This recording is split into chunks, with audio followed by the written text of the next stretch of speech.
Have you ever wondered why some people seem to get healthier, happier, and even more stylish as they age? Why is it that some folks hit 60, 70, even 80, and instead of slowing down, they seem to shine even brighter? Look at Helen Mirren. At 78, she's still gracing red carpets with elegance, speaking out with wisdom, and even taking on roles that women half her age would envy. She rides horses, laughs often, and dresses with flair that says, "I'm just getting started." Or take a look at French actress Juliette Binoche, now in her 60s. She continues to star in films, travel the world, and inspire with her graceful presence. But unlike many celebrities who push diets and fitness trends, Juliette never talked about calorie counting or extreme exercise. So, what's their secret? Is it really just good genes? Or could it have more to do with something far more accessible to all of US? Something as simple and as delicious as the way they eat? Today, we're taking a gentle, warm journey into the heart of France to discover why eating like the French after 60 might just be the most delicious path to aging well. A butter croissant and a clean bill of health? It all began with a trip to a quiet village in Provence. My friend Clara, who had just turned 67, decided to visit her cousin Madeline, who lives in a little town surrounded by lavender fields and sun-warmed stone houses. Clara was expecting a lovely time. Wine in the evenings, cheese at lunch, a few croissants too many. She joked before she left, "I'll be back a few pounds heavier, but it'll be worth it." But something unexpected happened. When Clara returned 3 weeks later, she looked different, slimmer. Her skin had a glow. Her eyes were brighter. She moved with a lightness she hadn't felt in years. And she wasn't just feeling good physically. She seemed happier, calmer, more grounded. We all wanted to know what happened in France.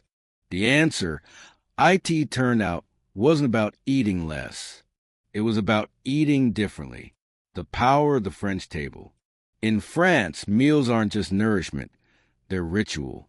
Each day has its rhythm, and food plays a central role. You wake up to a simple breakfast. Maybe a slice of baguette with butter and jam, and a small cup of coffee.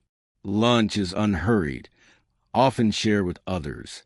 Dinner is light but flavorful, and always enjoyed at the table.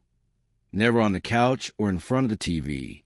And what struck Clara most was the way her cousin Madeline treated food. She cooked with love. She sliced vegetables slowly, talking about where they came from.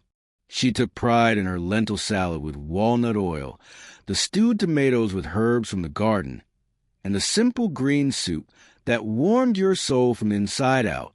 There was no rush, no guilt, no shame.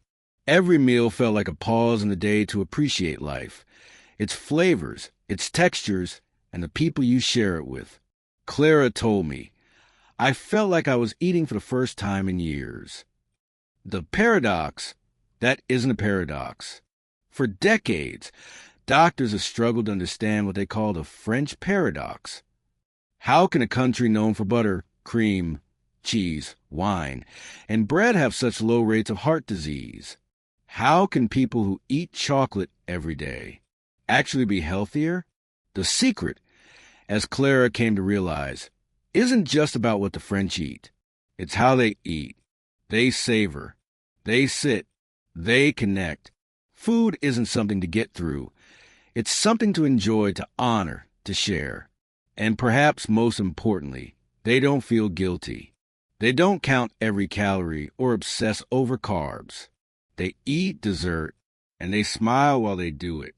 And the body, in turn, responds to that peaceful, joyful state. Because when we stop fighting food, our bodies can begin to trust us again. The day Clara stopped counting calories. One morning in Provence, on her final week there, Clara woke up early. The sun was just rising over the hills.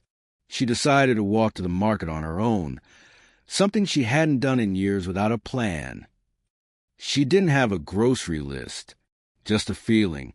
She picked out a baguette, still warm from the oven, ripe figs bursting with juice, a small slice of Roquefort cheese wrapped in wax paper, a dark green bottle of olive oil pressed locally from a farmer she spoke to in broken French.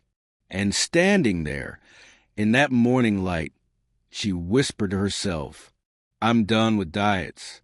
I'm done with deprivation. I'm going to nourish myself instead." And she meant it.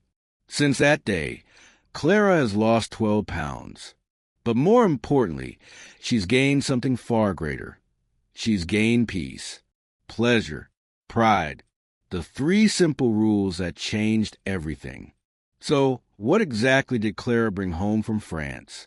She calls them her 3 golden rules. 3 meals a day. No grazing, no snacking. She gives her body time to digest, to rest, to feel hungry again. Sit down for every meal, even when she's alone. She sets the table, places a flower in a small vase, and plays classical music in the background. Eat real food. No low-fat labels. No guilt-free packaging. Just real ingredients. Full-fat yogurt, fresh herbs, butter, olives, dark chocolate. She said to me, "When I started eating real food, my cravings vanished. It's like my body finally said, 'Thank you.'" The Sunday dinner that brought tears. Last spring, Clara decided to host a French-inspired Sunday dinner for her family. She cooked ratatouille, grilled fish with fennel, a salad of arugula and lemon, and ended the meal with a slice of pear tart and a cup of herbal tea. Her 10-year-old granddaughter, Lucy, took a bite of the warm ratatouille, closed her eyes, and said, "Grandma, this tastes like love." And Clara, well, she couldn't help it. She wiped a tear from her eye, smiled, and held Lucy's hand across the table. Because that's what eating like the French teaches us. That food isn't just fuel. It's memory. It's tradition. It's a way to say, "I love you" without words. A fork, a friend, a fresh start. So, the next time you pick up a fork, remember Clara in her kitchen in Maine. Remember Juliette Binoche walking through a Paris market with a scarf around her neck and a baguette in her arm. Remember Helen Mirren, laughing on a horseback in the French countryside. Aging well doesn't require perfection. It requires presence. Eating well isn't about what you remove. It's about what you invite back in. Flavor, joy, conversation, time. If this story warmed your heart, or if it made you think differently about your relationship with food, please like this video, subscribe to our channel, and share it with someone you love, because life is too short not to enjoy every bite.